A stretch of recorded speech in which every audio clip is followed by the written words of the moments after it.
Hello everyone, I am Deepika and today we're going to do the age of Chaucer, which this is the first part and I'll come with more videos on the same topic. Chaucer was born in 1340 and he died in 1400. So this is one fact which you should be aware of.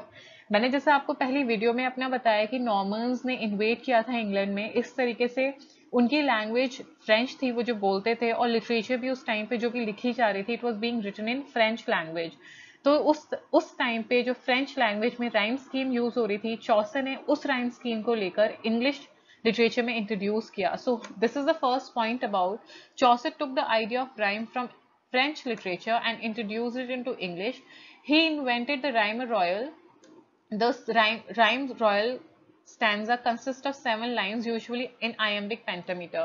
This can be asked in your exam कि rhyme royal किसने invent की थी, and it was invented by Chaucer. And usually ये 7 line में लिखी जाती है और ये 7 लाइन जो होती है वो iambic pentameter में लिखी जाती हैं और इसकी rhyme scheme होती है A B A B B C C, 4 lines and then followed by 3 lines.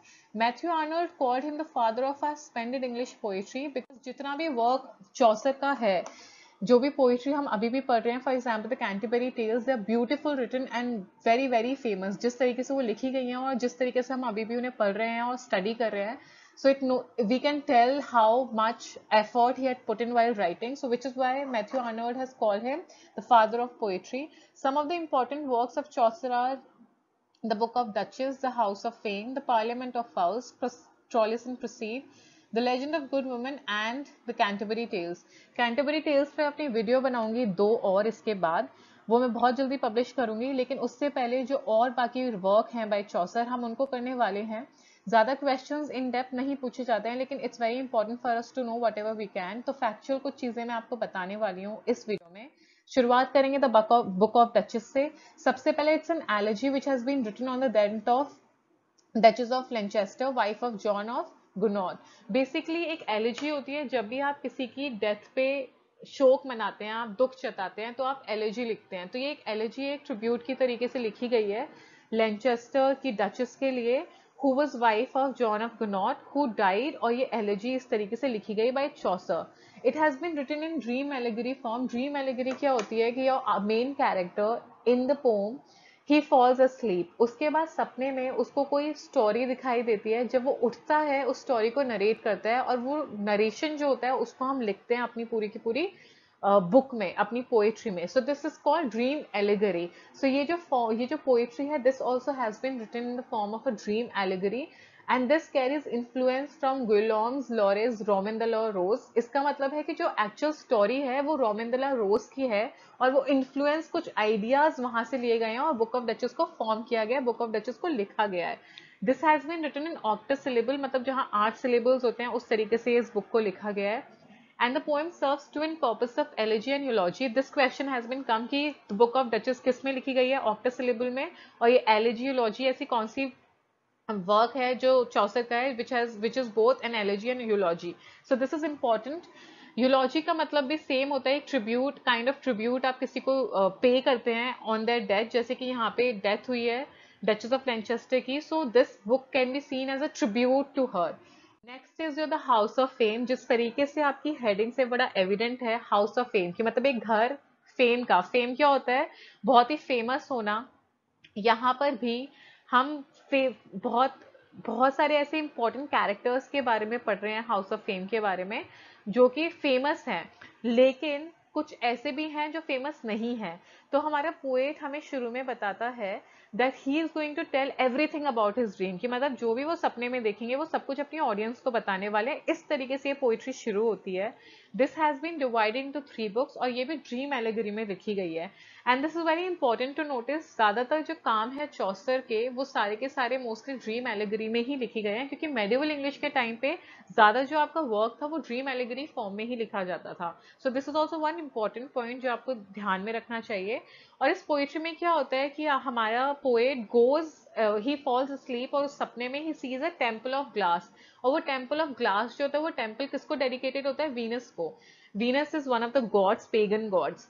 और वो सजा हुआ होता है adorn with images of famous and their deeds. Deeds मतलब उनका काम, और फेमस मतलब जो भी लोग फेमस हैं उनका।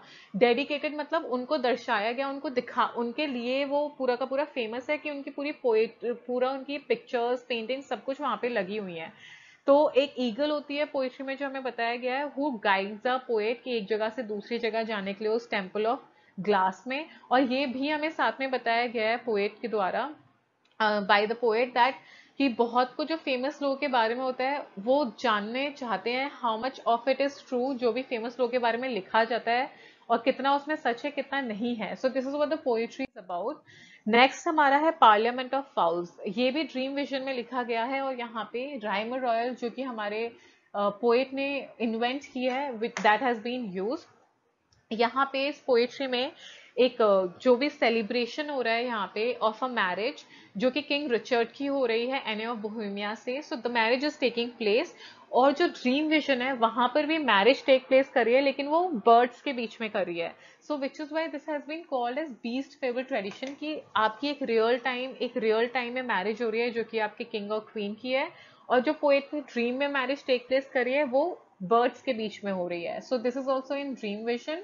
Rymer royal, beast fable tradition. Beast fable tradition हम वहां कहते हैं जहां पे भी बर्ड्स या एनिमल को यूज करते हैं characters to tell a story, जैसे कि यहाँ पे बर्ड्स की मैरिज हो रही है और पूरे उस स्टोरी को बताया गया है। तो इसी तरीके से उसे हमने बीस्ट फेवर ट्रेडिशन बोला है। Trolleys and क्रिसीड, Chaucer's longest poem of about 8,000 lines. So how many lines are there in the poetry? 8,000. It has been divided into 5 books. And source मतलब ये किससे influence हुआ है, किससे idea आया ये लिखने का? It is from Boccaccio's Philostrato. Philostrato is the source for Troilus and Cresside written by Chaucer. This tells you the story of two lovers who are Troilus and Cresside, और जो ये पूरी की पूरी लव स्टोरी इनकी चल रही है उसके बैकग्राउंड में आपका एक वॉर चल रहा है which is war of Troy. तो उस टाइम पे उस पूरे सिनेरियो को लेके इस स्टोरी को लिखा गया है, इस पोइट्री को लिखा गया है। और सबसे इंपॉर्टेंट चीज इसके बारे में ये है कि it is a novel in verse, मतलब आपकी जो नॉवल हम अभी यूजुअली पढ़ते हैं, it's not the same novel with paragraphs and phrases and all. It is a novel with rhythm and metrics, मतलब जिस तरीके से आपकी पोएट्री लिखी जाती है उस तरीके से स्टोरी को बताया गया है एक वर्ड्स के फॉर्म में, पोएट्री के फॉर्म में। And it is a psychological novel जहां पे कि आपके कैरेक्टर्स के माइंड के बारे में बहुत कुछ बताया गया है। और जो हमारी क्रिसीड यहाँ पे कैरेक्टर दिखाई है उसको बहुत बैड लाइट में दिखाया है, बिकॉज उसको दिखाया गया है as if she is not true in love, वो इनफिडेलिटी उसके कैरेक्टर में है। और ट्रोलियस के like for Troilus her love is not true. इसके इसके बाद जो इमीडिएटली आती है हमारी पोइट्री है with the legend of God, और इसमें जो कैरेक्टर हमारा क्रिसीड का पहले वाले ट्रोलियस और क्रिसीड में दिखाया था ऑल ऑपोजिट है इसमें जो लेजेंड ऑफ वुमेन। लेजेंड जो है मतलब बहुत फेमस वुमेन के बारे में यहाँ पे लिखा गया है, और उन सबको बहुत ही पॉजिटिव लाइट में दिखाया गया है चौसर ने, क्योंकि according to him he tells in the prologue. Prologue होता है आपकी किसी भी बुक के पहले जो आपका इंट्रोडक्शन एक तरीके का दिया जाता है बाय द पोएट और द राइटर। उसमें लिखा गया है बाय चौसर कि मुझे लव ऑफ गॉड की वाइफ मतलब क्वीन ने, मतलब she reprimanded him, did not like that he wrote about Criseyde in a poor light. तो इसीलिए he thought of writing the legend of women, जहां पे वो सारी की सारी वुमेन के बारे में लिखेंगे बट इन गुड लाइट, उनके वर्च्यूज के बारे में लिखेंगे, गुड क्वालिटीज के बारे में लिखेंगे। तो यहाँ पे it contains a prologue and 9 sections, और उन 9 सेक्शंस में 10 stories of virtuous women in 9 sections, ठीक है। And it is also written in a form of a dream vision. बहुत जैसे कि अभी हमने पढ़ा 3 से लेके 4 काम उनके ड्रीम विजन में लिखे गए हैं चौसर के। सो this is very important. Medieval English में ड्रीम विजन में बहुत सारी राइटिंग हो रही थी। सो this is about it. I hope you understood everything. So I'll come with my next video on Canterbury Tales. So that was about it. Thank you so much for watching. Much love. And if you liked the video, if you've understood it, kindly like it, share it with your friends, and subscribe to my channel. If you have any suggestions, you can write them down in the comment section below. Thank you so much.